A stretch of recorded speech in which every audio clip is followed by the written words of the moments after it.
And in the beginning of the year, I'm going to get me new corneas if I'm not healed by then. Hey, can we say thank you, Jesus, for new corneas? Amen. I need some new corneas. So y'all be praying for me. I have what they call, or they've diagnosed me with Fuchs dystrophy. That is something they call incurable, but you know, we know who can cure things, don't we? Yes, we do. Yes, we do. I'm going to just be so transparent with y'all today that it just may shock you. So do you have your seatbelt on? You know, I'm pretty transparent anyway, right? I'm going to a new level. I'm going to a new level of transparency. This has been some kind of a week. It has been some kind of a week. I am just telling you. You know, there's difficult weeks, there's testings, there's trials, and then there's that's like, I don't have a name for this. But if I did not believe God was really ordering my steps, I just kind of like would have thrown the towel in. But I'm like, Lord, I know what your word says. I know that you're training us, you're teaching us, you're pruning us, you're disciplining us. And my goodness, if that's the case, then help me learn quick, because this will kill you. This will kill you. And we all have weeks like that, don't we? The funniest part of all of it, our title today is about joy. Don't tell me he doesn't have a sense of humor. He has a sense of humor. And as I was just watching the kids this week, I thought with the whole joy thing, I'm like, you know what, Lord? I want to see, we're in the season of Christmas. I understand your birth. I love the story. We hear it every year. We've heard it in so many different ways. We see pageants. We see dances. We see songs, the most beautiful orchestras. We see it all. But I'm like, Lord, I think I need to see this through a child's eyes. I think that's really what I need, is to see it through a child's eyes. And he really started speaking to me. He started speaking to me about where we've already been this month. In the month they call Advent, that we're focused on the birth of Jesus. And we've been talking about the first week, the hope, that he came to give us hope. And it was his love that caused him to come from heaven, Jesus, to come from heaven to earth as a baby, knowing what was set before him. What was set before him that would be the cross. But not only that it was also that we would have joy. That's another reason that he came, that we would have joy. We would no longer just be a people walking in darkness with no hope, but that we would have joy. We know the verse in John 3:16, for God so loved the world that he gave his only son, that whosoever believeth in him would not perish, but have everlasting life. And while we were yet sinners, he died for us. That's what Romans 5:8 says. While we were still in our sin, when we were in our ugliest, nastiest form, he loved us. He loved us in that state. Our minds cannot comprehend that type of love. But that's just how much that he loves us. And gave the greatest gift of all, God did, when he sent his son to this earth. But he knew that after 33 years, there would be an end to that journey. And in our life, through the difficult times, we have to keep our minds set. I was talking to several people this week about that. I'm like, Lord, people are calling me and I'm supposed to be encouraging somebody and they just have no idea. Because I'm just telling you, there were just times I didn't answer my phone. I'm like, God, you just need to really do something here, but I'm just in a mess. You know, this time of year, your anxiety can just run extremely high. Can I hear an amen, especially from the women? Okay, women, you really should be amen. Yeah, I know LaToya does.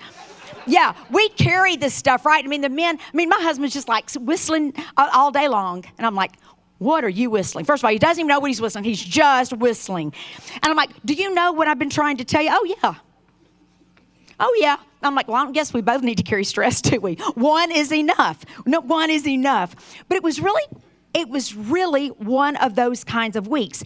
Some of the things maybe I brought on myself. There are some things not my fault at all. There was other people that dropped the ball that messed up my world, and we don't like that. I mean, let me tell you right now, I don't like that at all. And God knows I don't like it. I'm still a work in progress. I tell y'all that every time I get up here. I am a work in progress. I am not complete. But I don't like it. When I've got a plan that's worked out, don't mess that up. Please don't mess that up. And if you do, have very good reasons and have it written down that I can ponder over it many times. Because, for us, these kind of personalities that he is changing, I believe, I have faith that he is, that is hard. Because we put a lot into it. And even if you're not exactly that personality type, whatever it is in life, we put a lot into those things. Whatever's important to us, we put a lot into it. It can be disappointing. We can feel like I've just wasted my energy. I've wasted time.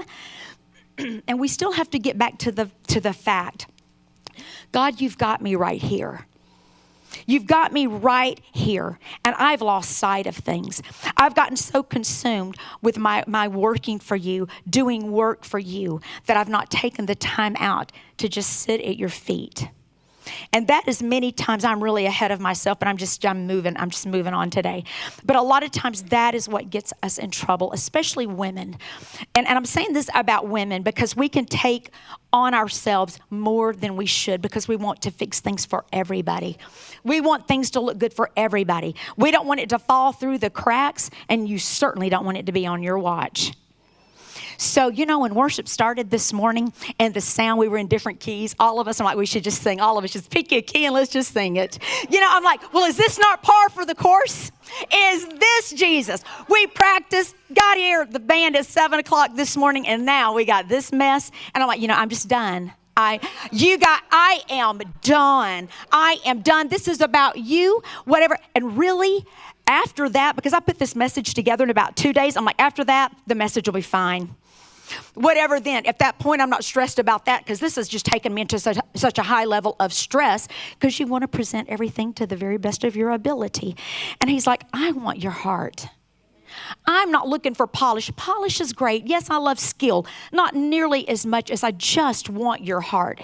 I want you to just stand back because a lot of times when we are busy working, especially during this season, we're busy getting things done. We're missing some things that are around us. We miss the things that he's placed in around us, that he's wanting us to speak into. We're missing the things because we're in a hurry and we're focused. And I'm just like this. I'm not looking to the left or the right when I'm doing stuff. He's just going right ahead. And he's like, I brought somebody along. In fact, this week, I was talking to one of the ladies in our church. And she's in a facility right now. And she's been there for a little while. And they're telling her that the condition that she's in, she's never going to get over that. And I listened to her. We probably talked for about 45 minutes. And I knew this was a divine call, not one that I had time for. It's not I don't have it marked out. But I knew this was God. And not that I don't love this lady, but I had my agenda, okay? Had everything just lined up. And so I knew this call was for a purpose. It was to break this cycle that I was in. Another one of the things to break the cycle that I was in. And at the end of talking with her, she said, Sabrina, I've got to say this. And she was just crying with all of the stuff that she's going through. And it is a lot of stuff, a lot of health issues. She's not married. There's no children. Her family doesn't live here. She has a lot of reasons to be complaining, a lot of reasons to not have joy. And you know what she said to me? She said, still, Sabrina, in all of this, God is so faithful. He is so faithful. If we will see and we will look around to see his faithfulness, we will look around to see his hand at work in our lives. But a lot of times we don't see it because our plans are messed up. Our plans are not quite like we thought that they would be. In John 14:6, he says, I am the way, I am the truth, and I am the life. Hebrews 13:8, I am the same yesterday, today, and forever. And down through the history, all of the years from the time of Jesus' birth, he is saying, I don't change. I know I have an Old Testament over here. I have a New Testament over here. My promises are still the same for you. I'm still the same. I do not change. I do not change. What I did for you over here, I will do for you over there. I am the same God. I am the same miracle worker. I am the way maker in your life. I read this quote from George W. Truett. It said, he was saying, Christ was born in the first century, yet he belongs to all centuries. He was born a Jew, yet he belongs to all races. He was born in Bethlehem, yet he belongs to all countries. And we see that a lot of times in our own church, how so many different nationalities come together. And I love that. I'm like, God, how do you do that? How are you this same God that you're so personal with me? You live in my heart. I have an intimate relationship with you, but you have it with everyone that desires you. Everyone. There is no barrier that can keep him out. There is no wall that can separate us from him. There is no language that he doesn't understand. He understands the cry of the heart. He understands when we just mention the name of Jesus. And at times in life, that is all that you have in you is Jesus. It's just Jesus. I don't even know how to pray. And there's some people in this house today that are going through that. Their lives are turned upside down. And they're totally relying on Jesus to work things out in their life. Without him, it's a hopeless situation. There are people today sitting in our small number that's right here that are going through those things. And I would tell you, you don't always have to articulate for God. You don't have to put things in a right order for him. He doesn't require that. All you have to do is breathe the name of Jesus. When your life is turned upside down, when you're in a place that's God, when it's just like, it's sink or swim, God. There is no in between. There is no in between. I mean, I got to like float here right now. There's not a floaty. I don't even have floaties. There is nothing for me right now. So it is you right now. That is where he longs for us to be. When he says in the word that it is in your weakness, it is in your weakness that I'm strong. As long as I am moving forward and I'm doing things in my strength, yes, do I always tell him I need him? I do tell him that I need him, and I do need him, but he knows how much I need him. But he knows when he gets me where I am this week, hey, he knows this sister very, very well, because I had my little spiritual meltdown. Yes, I did, in my prayer closet, and I told him all about it. And that's what we should do. We should just tell him all about it. Aren't you glad you serve a God like that? I mean, he already knows. Aren't you glad you can just go in there and you know what? You can just tell him. You can just tell him everything. Like, I know nobody else really cares. You should have heard me. That would have been some video. Y'all would have that would have brought you joy this morning. Even my mother said, she said, honey, I just got to tell you, I don't know that I've seen anything quite like this. She said, it's really obvious. It's almost comical. And I'm like, there's no, Mom, not this week. There is nothing comical about this. She said, I'm just sitting back watching it. I said, that's why I'm not answering my phone. I have no idea who's going to be on that other line. But you know what? God knows. He knows. Have you noticed in life, I was telling LaToya this morning, I said, have you noticed when you're being stretched, just like this one little thing, and you're like, oh, okay, let me just kind of revamp here, I'm okay. Then he keeps growing you, and you're stretched, and there's two things that hit you at one time. It's like, all right, I'm not liking this, but you get it. There's three things. Then it's like, you're like, okay, man, I'm juggling. I feel like a juggler now, and I didn't know that I could juggle. Then it's like, okay, this happens a week away, and you're like, I've got enough time. It's going to be really tight, but I think I can do this. Then it does like this week, and you've got 2 days, and it's like, I don't work like this. There is not a thread in me that works this way. But he knows that about you. He knows that about you. He said, it's that thread that I'm working on. It is that thread when we think we're so surrendered. But there's something about being out of control and thinking, I have none. Okay? I have none. That he's like, good. You're at a real good place. But there's one thing that I know. I have faith. I have faith and I have trust in him that he is ordering me. He's ordering my steps. No matter how dark, no matter the season, he is ordering my steps. He's going to work everything out for the good. Any crooked path, if I make mistakes, which I do, he says, I'm going to even make those straight. That's what his word says. I will make the crooked path straight. I am so totally off here. I mean, way off. Jesus says in John 15, he's talking to his disciples, and this word is also for us.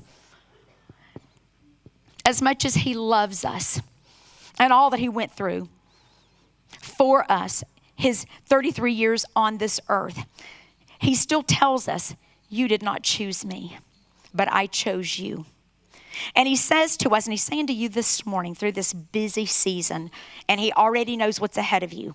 He knows how your Christmas is going to be. He knows all about the loved ones that are coming to your house that may not be so loved by the time they leave. He knows everything.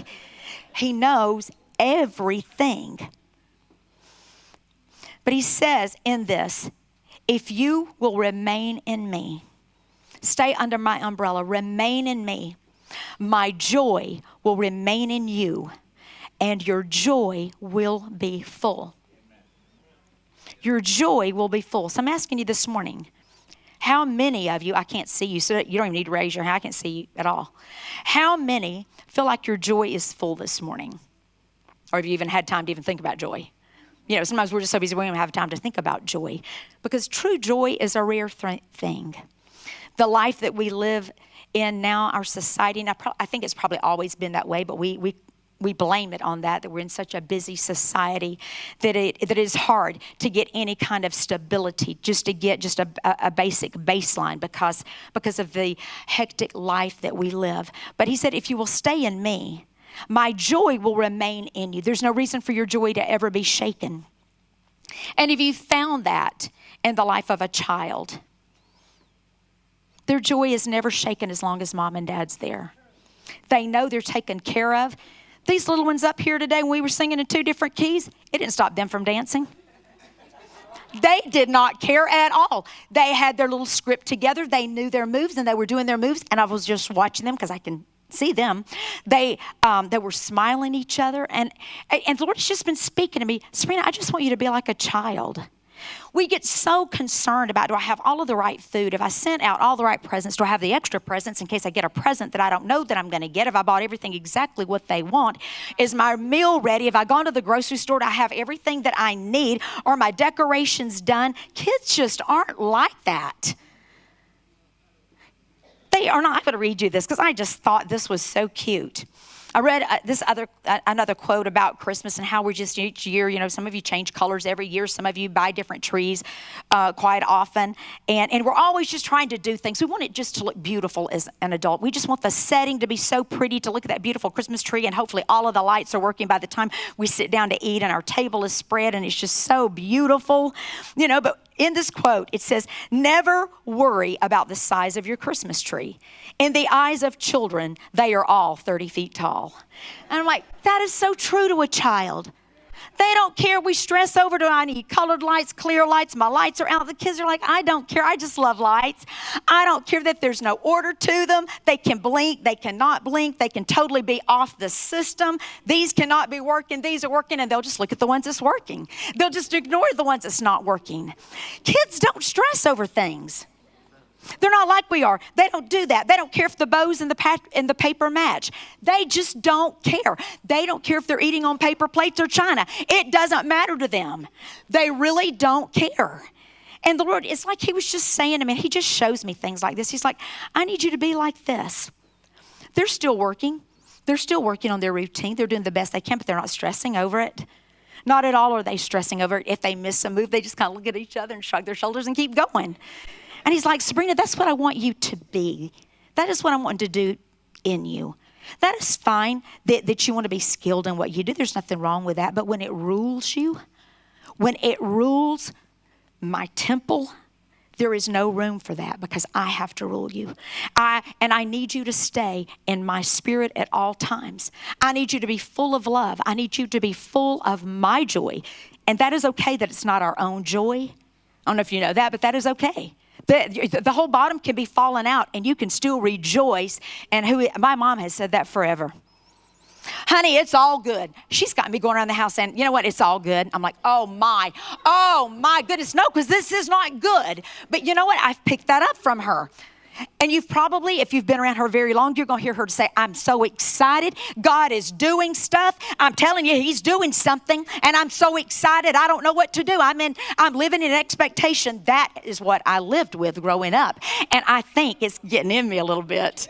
Yeah. He's having a hard time with it, but we're getting there. It's all good. It is all good. But you know, the children, they don't care if the house is dirty or clean. They don't care. Well, I am talking to you. Yes, I sure am talking to you. They don't care. He knows we do. I mean, somebody's got to care. I'm just saying they don't stress over it like we do. I mean, it will mess up our entire day. Somebody stops by the house and they didn't call you. It's like, you've got to be kidding. I'm not home. I am so not home. Somebody tried to FaceTime me the other day and I didn't answer. I'm like, I am not. They live in another state because they know don't do that. They gave me no warning. I'm like, no. And that's okay to be that way. I'm just kind of being just silly right now, but that is okay to be that way. But sometimes we're just overboard with stuff. God is saying, I just want to work some things.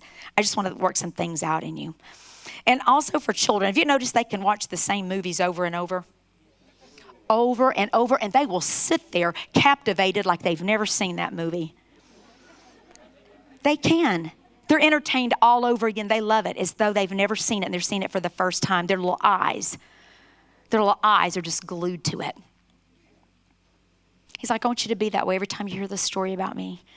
Every time I'm trying to talk to you, I want you to be in awe of me. Don't ever lose that awe of me, Sabrina.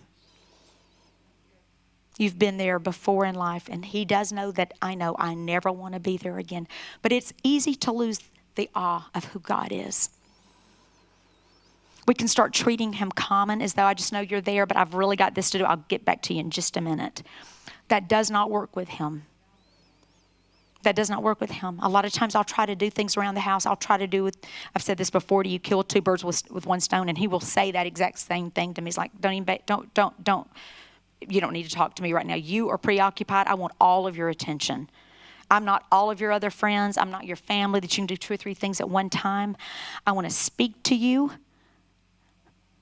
But I am the God of all creation. I am not like your friends. I'm not like anyone else. And when I speak, I'm very serious. And unless I have your undivided attention, I'll let you just keep doing your little thing out here, because you will get desperate, because that was this week I got desperate. You will do that, and you will stop. You will come to a complete stop, and that is what I did. You will come to a complete stop and say, okay, I got it. And I cried and I cried. You know, it feels good to cry. It feels very, very good. They say it releases endorphins. Did you know that? That's what they say about tears. I release some endorphins too. I cried, and then I felt his spirit just cover me. And I realized, you know what, Lord, you've got this. You really do. We say that, but I'm like, I am very much aware. This is your thing. It's not my thing. I want to offer to you the best, but I don't have to prove that to you because you know my heart. I don't have to convince you of my heart because you know my heart. But you've got it, and it's going to be exactly what you want it to be, because it's all about you anyway. In this season, in your home, we love the Lord. If you serve the Lord, it's going to be the way he wants it to be. But be aware of his spirit in your home. Be aware of what's happening. Do not let the enemy trick you. Don't let the enemy get you in such a big ball of nerves that you're good to absolutely nobody, and it steals the joy of this season from you, because it can happen that you wake up and you're like, I've missed everything.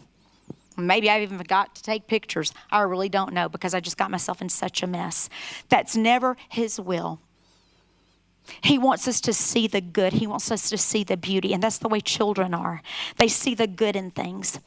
You know, have you ever watched a child? I mean, just like a little bitty one. I've watched Ariana and Vitaly and Raya's 3 little girls. But you can have a little bitty girl, and she can have a little sucker. And like with the little baby Carrie, you know, if Carrie's crying, you know, you can just watch like little kids do things like, I love this sucker so much, I'll just give you part of my sucker. I'll let you lick it, because maybe that'll cause you to stop crying. I mean, they just take whatever is in their hands and do something with it. They just have a heart to just make you happy. If you've hurt their feelings, if you've done something to them, they're like, it's okay. And they're ready to share again and play with you again. We can learn so much from our children. And that is what the Lord has taught me this week, is Sabrina, watch the children. Watch the children and learn from them. We're never so old, we're never so mature that we do not learn from our children. Have you ever heard somebody say, Christmas just isn't the same without children? And a lot of times I get what they're saying. No, we don't believe in magic. Let it be said, we don't believe in magic. Magic is of the devil. We don't believe in magic, okay? We don't believe in magic. But sometimes with children, we use this expression that Christmas can just seem magical with children. And I think that is because we start remembering how we were when we were their age, because we've outgrown so many things. We see their eyes light up. Even, not just, and we say it's always because they're receiving a gift. Not always because they're receiving a gift. Sometimes it's because they've given you something and they're looking to see what you're going to do when you open their gift.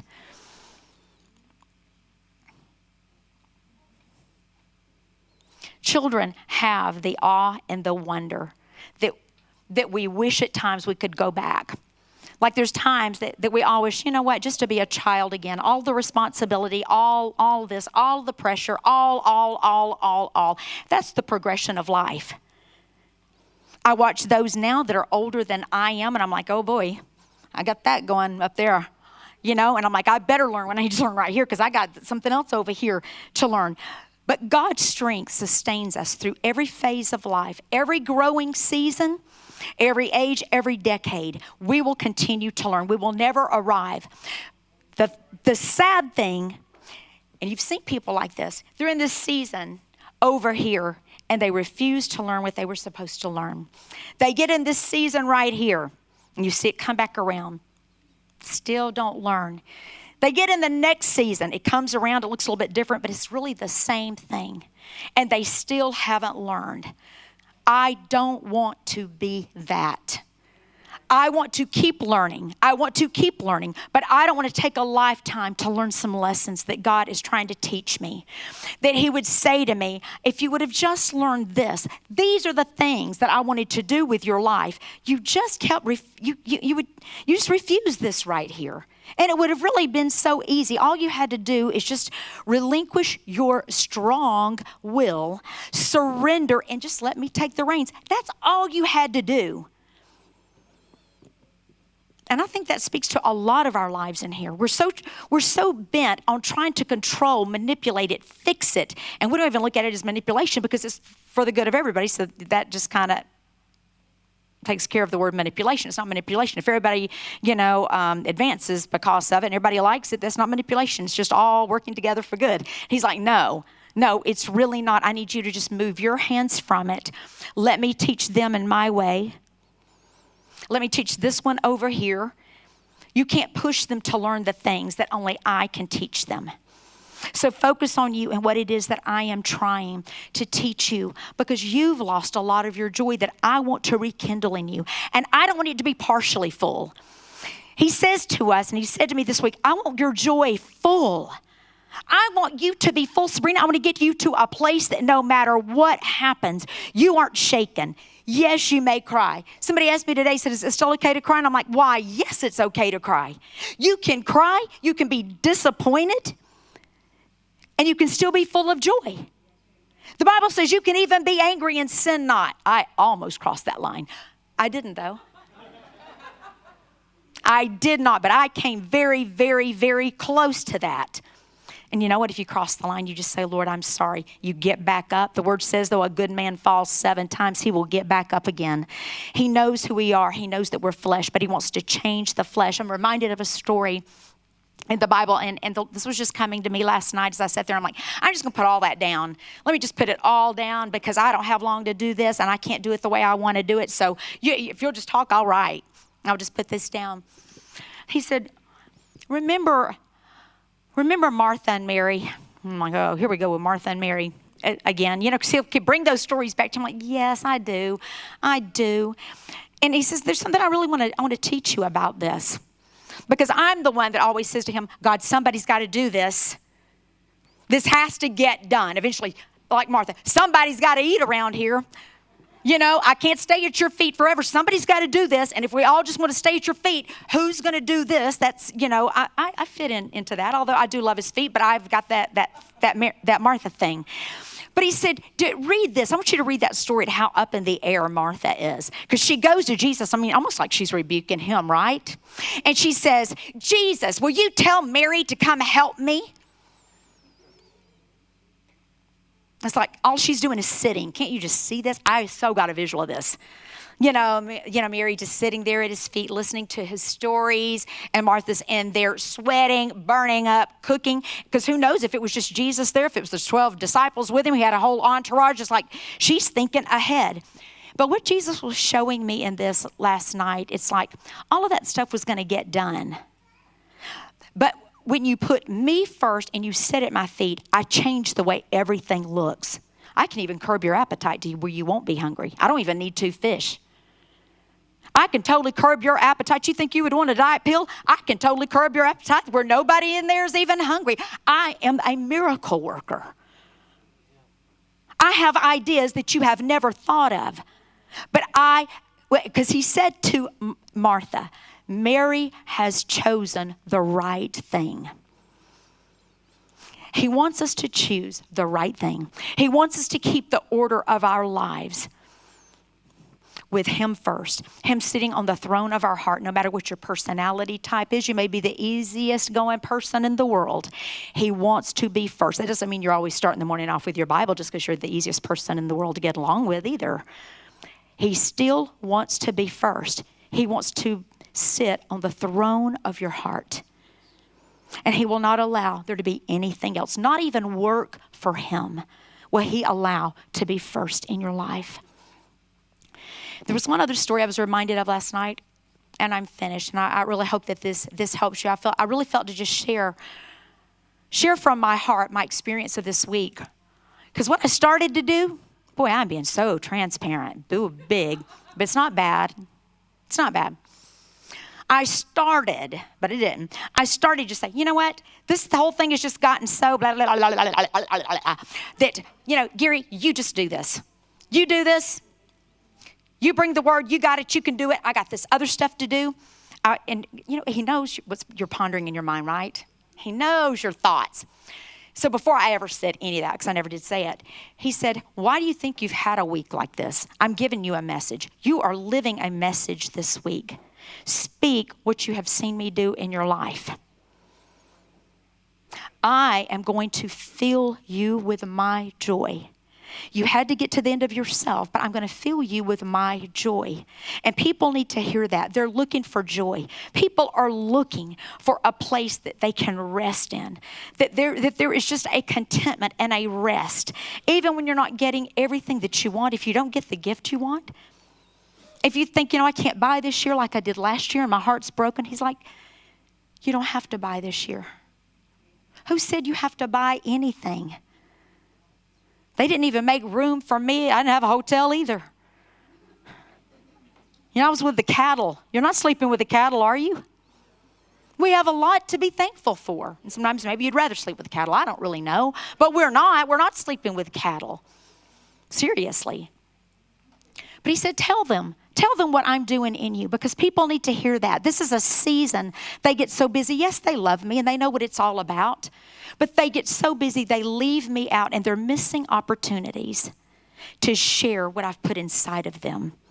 And that's the biggest thing in our lives as Christians, because we are the light. We are the light of the world. And I was reminded of the last story, and Deborah, you're there. She said she'd never leave me or forsake me, and I'm believing her for that. I'm believing her for that. But I started thinking about Moses. And if you read through there, I just read a little bit. God just kind of illuminated this to my attention. In Exodus 32, that is where Moses, they're saying he's about 80 years old. Can you imagine leading the Israelites out of Egypt at 80 years old? I can't imagine that. But maybe it takes that long to be totally prepared to do that. That's a very good possibility.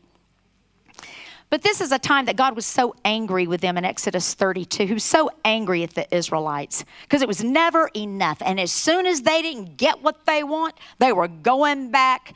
I want to go back to Egypt. Just let me go back. At least I can eat what I want to eat and do things kind of the way I want to do them. Even if I'm a slave, I think it's better than what I have here. Just grumbling, like we can do sometimes.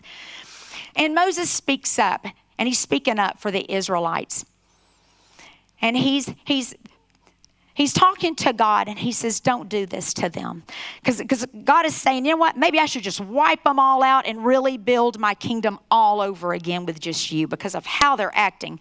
This is a stiff-necked people. They're rebellious.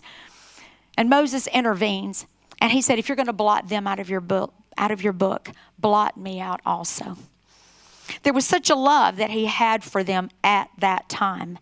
Then you keep reading on, and we get on into, and I don't know how long the time span is, that you get to Numbers 20. And that's when Moses is kind of coming alive here. You can tell he is fed up. He's fed up with the grumbling, the complaining. He's been leading them. And God tells him, the people are complaining. They want water again. The first time they wanted water, God said, strike the rock. He struck the rock. They got water. The second time they wanted water, Moses is at a different place. I don't know if he's been sitting at the feet very long or not, because, he talked to God face to face, but you're wondering, like, maybe you missed an appointment with God right here, because Moses is at a different place. He's really fed up with these people, and he's pretty much just had it with them. And God says, I'm going to give them water. This time, God was just like, fine with it. I'll just give them water, but I want you to speak to the rock.